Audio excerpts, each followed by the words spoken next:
The Big WECK presents Buffalo on the Rise, sponsored by Dr. Kaplansky Dental Implants. Get new permanent teeth in 24 hours with our exclusive Teeth Now process.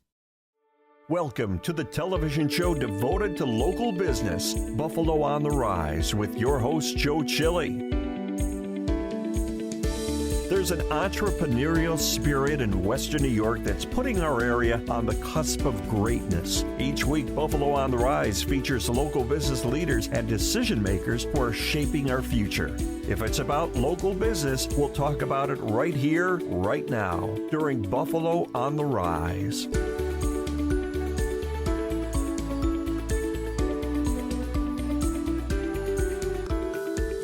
I'm Joe Chili. On this edition of the Big WECK's Buffalo on the Rise, I'll introduce you to some interesting people, community leaders, and health practitioners. Are you a fan of crime novels? Meet retired hometown law enforcer Patrick Dugan, who has written a fascinating book you'll want to add to your library. With the stock market swings and the economy in flux, get the financial information you need from Jeff Hahn at SC Parker. And Doctor Maria Louise Frosini is here with a unique personal approach on your health needs. All on this edition of the Big WECK's Buffalo on the Rise. Stay with us.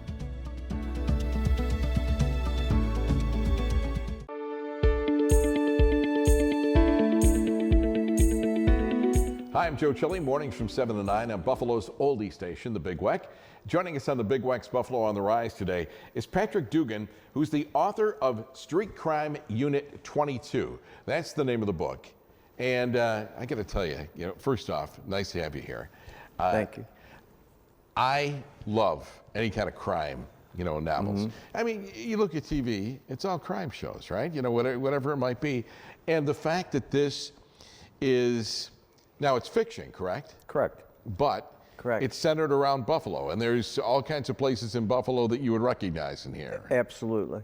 Absolutely. Now, tell us about your background to begin with. Police officer? I come on as a cadet police officer, and then later in my career, I made lieutenant, and that's what I retired as. Now, you were part of the street crime unit.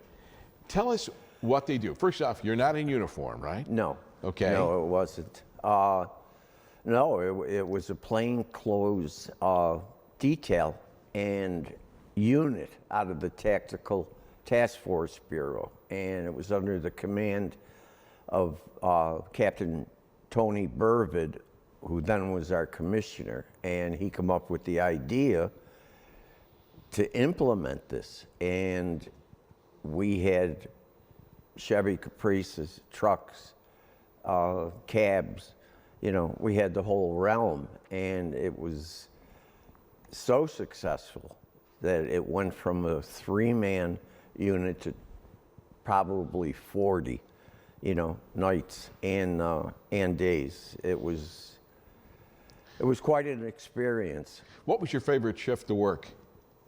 6 to 2, 6 at night, 2 in the morning. 2 o'clock in the morning? Yeah. Later in the evening, a little more action? Well, statistically, the crime rates were always 6 to 2, And what about the book itself? What inspired the book?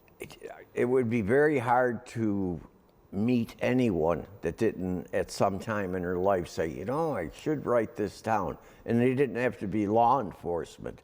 It's with the multitudes. The reading public is just something that, again, what we talked about. Number 1, police shows. Mm-hmm. Number 2, books on law enforcement. The first one I ever read was Joseph Wamba. You're right. The New Centurions. Mm-hmm. That was in 70 or 71. And it's, again, the people that I worked with and the people in the city, you would think that they were right out of central casting. And it was as amusing as anyone could imagine. So the book is not dark by any means. It's funny as well? It's serious, but it's light throughout, and people, if they're expecting something so serious, it's not there. that is part of what we had, is the humor that kept you going. I had a senior officer, an officer coach, tell me, if you lose your sense of humor, you've got a problem on this job. And it turned out that, he was 100% right. It got you through. Otherwise, you took it home because you were dealing with from A to Z. You seen the seamier side of life, and it was citywide. Does this all occur in Buffalo? Yes. It does? Yes. And would people, if they're reading the book, and again, it's fiction, would people recognize them, like somebody that you used to work with in the book? They could, but it was an accumulation or a montage of 100 characters. It was just something that, again, the humorous part is what brought you through, because you've seen everything, homicides. Yeah, you saw some things that if you didn't have humor in it, you would lose it very quickly. Is Patrick Dugan in the book? He could be modeled after one of the characters, yes. Did that character have to have flowing white hair at the time? No, it was black. It's black. All right, that's pretty well. Okay, where can people get this book? It's on Amazon, and it's in the bookstore of Bestseller in Clarence and the Dog Ears in South Buffalo. And would you consider writing another one? We're doing that right now, and it's not as easy as people think. It's a process. You could have everything up here, but the process, again, is to apply it, Understood. Patrick Dugan, it sounds very, very interesting. Street Crime Unit 22 is the name of the book. For more information and or a copy of Street Crime Unit 22, search for the book on Amazon. Sponsorship and promotional consideration for the preceding segment was provided by Patrick Dugan, Street Crime Unit 22. Make the Big WECK part of your weekday mornings. Join me 7 to 9 a.m.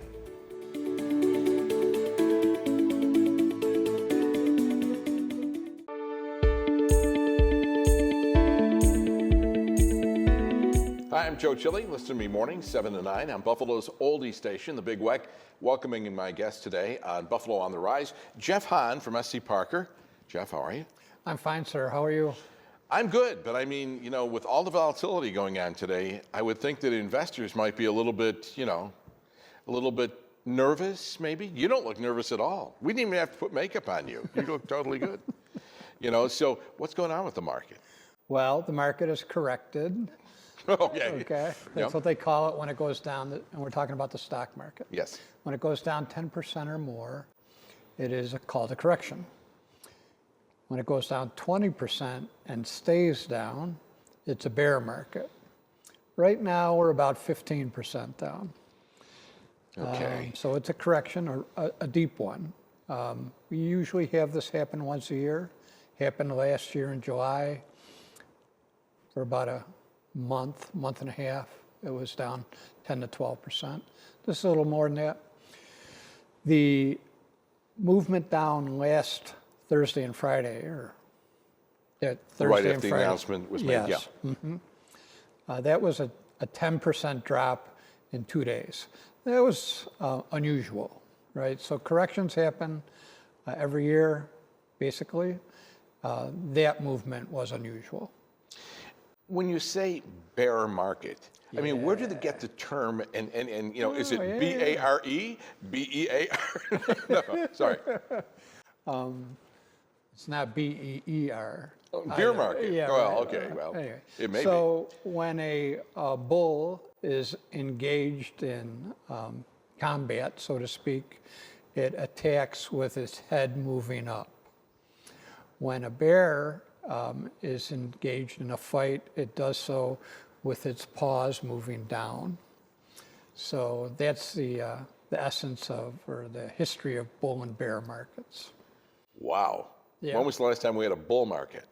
Well, one just 2 months ago. Really? We've been in a long-term bull market since 2022. You know, I get a little nervous about using the term bull when it comes to finances. But, you know, I guess I understand what you're talking about.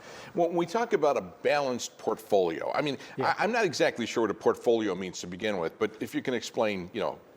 Well, a portfolio, and everyone who's investing has their own portfolio, is what you are invested in. So you may be invested in individual stocks or funds or exchange traded funds, and you may also be invested in bonds or money market instruments. So any of your financial own holdings are part of your portfolio.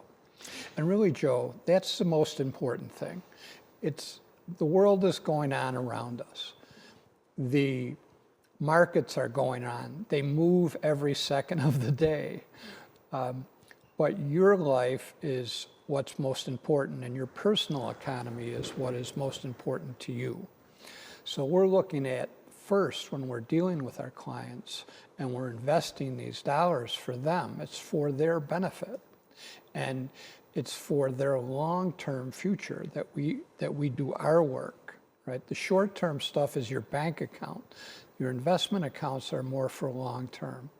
And the purpose of those differs from person to person. All right, what happens if, say for instance, if I was 40 years old and I wasn't, you know, and I invested, you know, from my retirement, I wouldn't be really concerned about ups and downs too much. At 70, or people in, you know, 75, and maybe if they haven't retired yet or they just retired, you get this feeling that, do I have enough life left for it to recover? Does that sound weird? I mean, you know what I'm saying? Yeah. You know, I've had a lot of people calling me lately, and this is a question that we deal with a lot. And I tell people who are 70, according to the charts, you have another 25 years or so. Oh, that's good to know. Right. And the thing I say most to those who are retired, and we've worked with them usually for a while, is they're usually in a very good financial situation. And the question is, what are you going to do with this money, especially when you have a very strong market and the accounts have appreciated a lot? And that's a whole nother aspect of things. So 20 to 25 years, obviously you've never driven with me, but you know, let's be optimistic about it.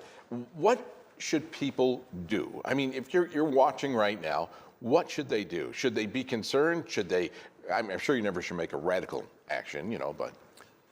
Well, I think if you are upset or the movements of the market are affecting your day-to-day living or month-to-month living, then you should probably be invested differently in things that don't fluctuate as much. And we can help people with that, and we do a lot of that kind of work, Joe. But a down market, it happens all the time. Mm-hmm. This is a little more extreme than normal, but it's still in the realm of normal. Right? This is normal market activity. It's not normal, maybe political activity or news activity, and economic activity that may come after may not be normal, but we don't know that yet, right? Mm. But we do know what the markets have done. So if you're sitting there saying, should I get out? Then you're probably shouldn't have been in, right? And just take a breath, right? Right. This will be an opportunity. And you talked about the 40-year-old. Well, that person especially should be, if they're not, contributing to the markets on a month-to-month basis. That's called systematic investment. And systematic investment as a practice, a financial planning and investment practice, has been researched for decades. And the research is overwhelming. That is the most effective way for the normal individual to create a substantial investment portfolio. We deal with that, we push it. It's like a mantra of ours. We want you to set up systems that will help you grow your wealth. Jeff, thanks again for joining us today. We really appreciate it. For more information and answers to your questions, contact SC Parker by calling 716-632-6800 or go to scparker.com. Sponsorship and promotional consideration for the preceding segment was provided by SC Parker.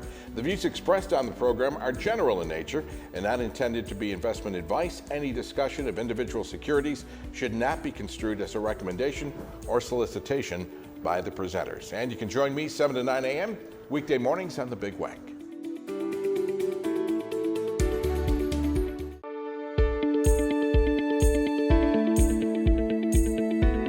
Hi, I'm Joe Chili. Listen to me mornings, 7 to 9 a.m. on Buffalo's oldie station, the Big WECK. Welcoming our guest today on Buffalo on the Rise, Doctor Maria Louise Frosini, and it's from Frosini Functional NP in Family Health, right? Yes. And the NP stands for? Nurse practitioner. Nurse practitioner. Yes. What's the difference between a nurse practitioner and a registered nurse? And is there a lot more studying involved? Yes. So a nurse practitioner, we are registered nurses. So we have we hold a baccalaureate degree in nursing, and we sat for our state boards, and we became an RN. So we're a registered nurse. And the only way you can become a nurse practitioner is you have to be a registered nurse, and you go on for a master's degree. Can you prescribe? Yes. So I can do everything a physician can do. The only thing that nurse practitioners do not do is we do not do surgery. So what got you involved? This is, you have a pretty involved background. Yeah. Was this something you always wanted to do? Did you get involved early in life? Did you get involved, after college? How did this all work out? Actually, I remember falling in love with medicine and healthcare. I was in 6th grade.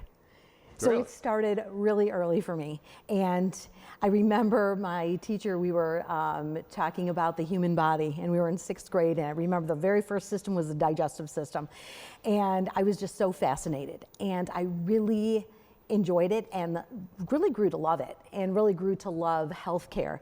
And I remember at the age of 13, I wanted to be a candy striper, and I was begging my mom. I'm like, Mom, I want to be a candy striper. And she goes, Maria, I don't know if you can, I don't know how old you have to be. Well, I'm from North Tonawanda. I grew up in North Tonawanda, and my mother took me to DeGraff Hospital, and she said, listen, my daughter's 13 years old. She wants to be a candy striper. How old does she have to be? And they said, well, she has to be 14 years old. And my mother was like, okay, so she turns 14 in May. This is March. I'll bring her back in May. So in May, my mother took me back, and I signed up and loved it. Boy, and you never looked back. You really brought me back when you start talking about candy stripers. I mean, I don't know, are they still around? You know what? They are, no, I think they're like volunteers, like they're Really? they're volunteers, yeah. I don't think they call them candy stripers anymore. My girls used to volunteer Really? at St. Mary's in the hospital as like candy stripers, but they weren't called that. Yeah, they may be Yeah. like saccharin stripers now, something with less sugar. Really? Next question. Yeah. What is functional medicine? Functional medicine, what it is it gets to the root cause of patients' healthcare issues. And I know people are like, well, what does that mean? That means what we do is, okay, let's say you're going to your healthcare provider and you're saying, you know what?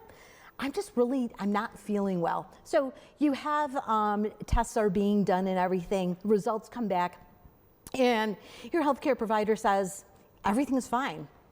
There's nothing wrong.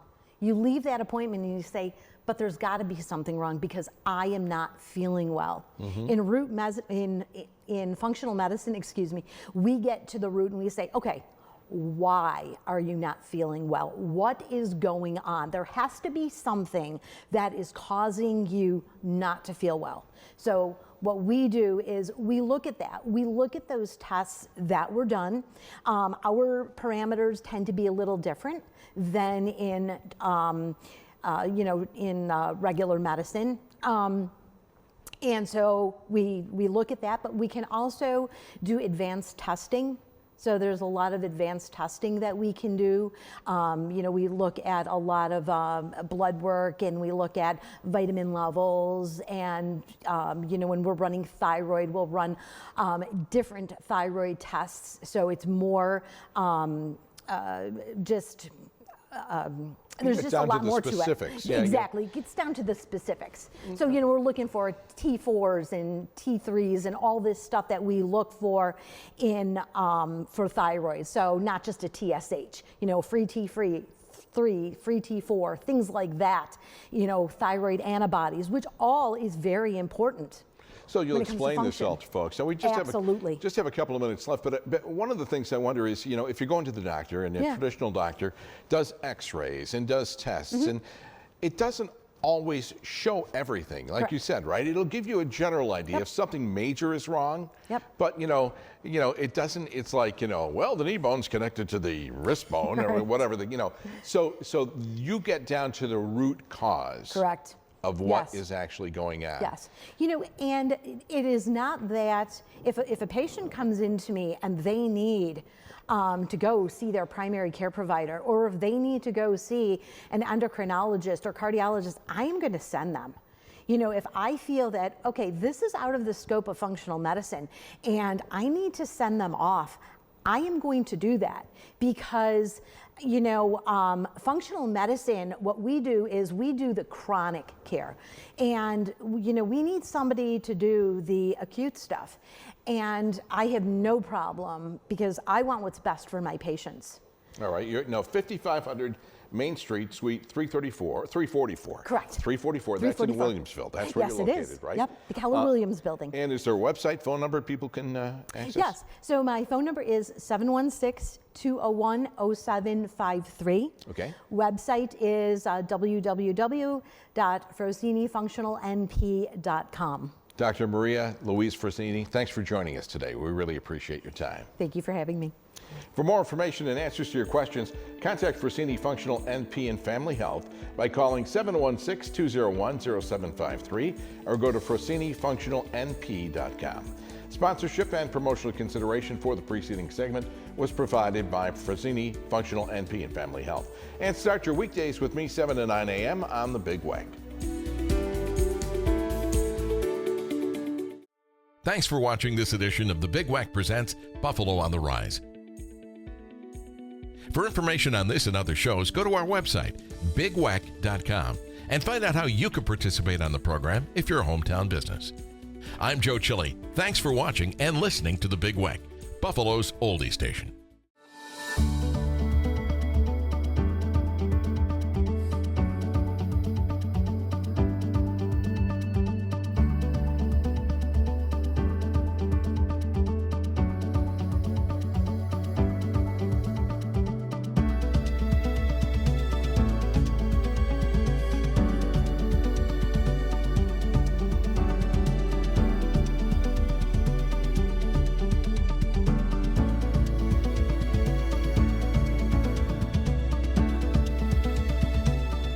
The Big WECK Presents Buffalo on the Rise was sponsored by Dr. Kaplansky Dental Implants. Get new permanent teeth in 24 hours with our exclusive Teeth Now process.